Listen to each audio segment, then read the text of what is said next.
আন্তর্জাতিক রাজনীতি যেভাবে আমি ফলো করে থাকি, আমি গ্যারান্টি দিয়ে বলতে পারি এবং উইথ কনফিডেন্স, খুব কম মানুষ আছে বাংলাদেশের রাজনীতিবিদ যারা রাজনীতি করে খায়। আমি খাই না রাজনীতি করে।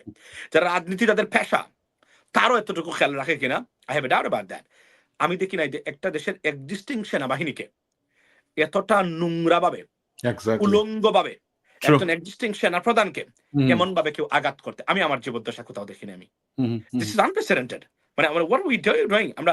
এবং আপনি জানেন যে বাংলাদেশের এই দুর্বৃত্তায়িত রাজনীতি এবং রাজনীতিবিদদের কবলে এই এই ছোট্ট দেশ, গরিব দেশ যে আপনার পড়েছে, এবং যারা কেজ করেছে, এই এস্টাবলিশমেন্ট যারা গড়ে উঠেছে, যারা কোন প্রতিষ্ঠান আমাদেরকে তৈরি করে নাই, তারা আমাদের বাংলাদেশের মানুষের জন্য, যেখানে যে কারণেই আমার অনলাইনে মানে অ্যাক্টিভিস্ট হিসেবে আসা, বা আমি যদি বলি যে মাই profession is a citizens journalist, এটা বলতে পারেন আপনি।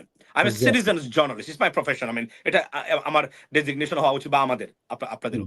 তো আমি মনে করি যে আপনি দেখেন, কল্পনা করেন যে যা অবস্থা আমরা দেখতেছি প্রতিদিন, যেভাবে হচ্ছে সত্য অসত্য মিলে রীতিমতো ভয়ঙ্কর। এবং আমরা আপনি জানেন শেখ হাসিনার আমলেও সেনাবাহিনীকে এমন টার্গেট আমরা কখনোই করি নাই। আমরা সেনাবাহিনীকে নিয়ে এমন কথাবার্তা কেউ বলি নাই, এমন আলোচনা করি নাই। এখন যা আমরা শুরু করেছি,